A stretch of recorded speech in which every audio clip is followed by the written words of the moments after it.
Oh, look, and it's worth seeing, so I should stand up here. I recently spoke at my dad's wedding, and I didn't have notes, and I don't think I'll be invited to the next one. I'd like to start by acknowledging that we are on the land of the Gadigal people of the Eora Nation and pay my respects to elders past, present and emerging. An acknowledgement of country is a time for us to acknowledge the 60,000 years of custodianship that Aboriginal people have had on this great land.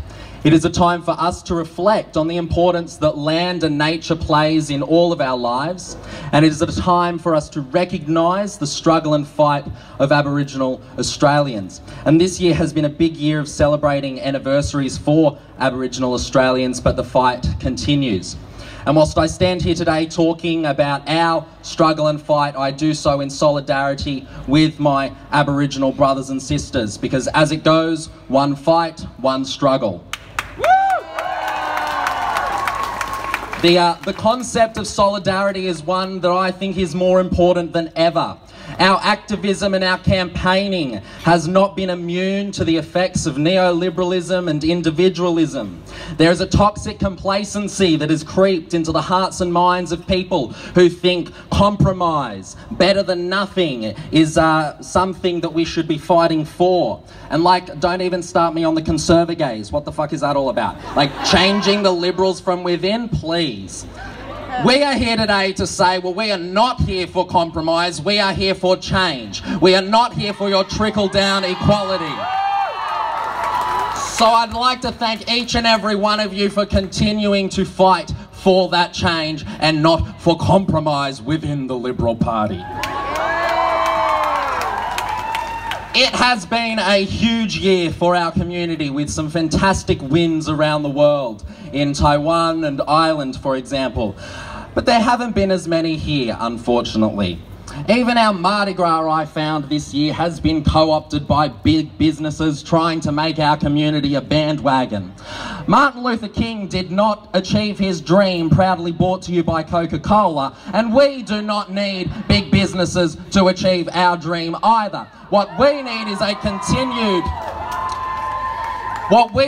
continued grassroots activism that puts the voices of people first, not the voices of big businesses. And we shouldn't forget that in 1978, Mardi Gras started with the cries out of the bars and into the streets.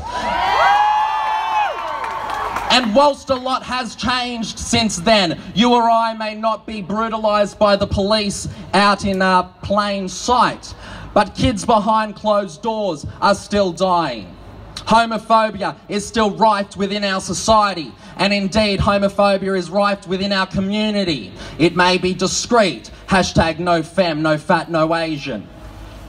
In plain view around the world, we have seen some hideous events against our community in Indonesia and Chechnya. And that's caused some concern and even some outrage from politicians in Australia. But at the risk of sounding like Mother Teresa, do our politicians realise that compassion should start at home? Where is that same compassion for the young people here driven to suicide? Where is that same concern for the young people here thrown out of homes and beaten by families? Where is that concern for young people bullied in our now not so safe schools? The concern for queer kids who are told you are different and you are not equal? No, the government couldn't feel concern or compassion for that, because the emotion they need to feel first and foremost is guilt. Guilt for standing in the way of creating a more just and equal society.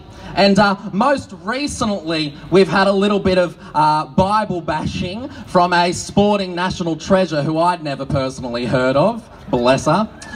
And I just love it when the Christians come out and Bible bash it, because it's kind of like when a kid comes to my class and you can tell they've just read the first half of the book and they want to contribute to the conversation. Not today, Felicia, you know?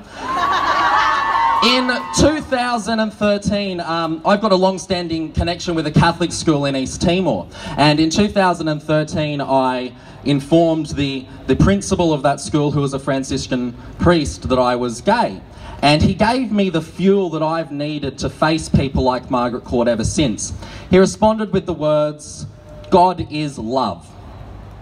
So if Margaret would like to come, and I'm moving to East Timor next year, so I'd like to extend an invitation to Margaret Court to come and visit me in East Timor and have a look at what Christianity based on love can look like. The only problem is that the only air operator to East Timor is Qantas. But people, that's what it is all about. Love. That is what we bring to our society. Love and acceptance is what young queer kids in rural and remote communities bring to that community. And a loss of those kids from those communities is a loss for that community. If our schools are safe and supported, young queer kids bring love into them. A love for who they are, a love for difference, a love for equality. When queer teachers are supported in our schools, we bring a true love of learning, a love of one another, and a love of difference.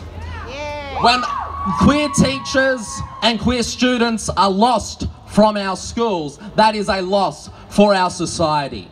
And for too long, our society has been built on loss. And for too long, our government has had greed, hate and fear fill their hearts. Well, now is the time, and on days like today, it's time they listened. They listened to our community. They listened to our call for love and acceptance.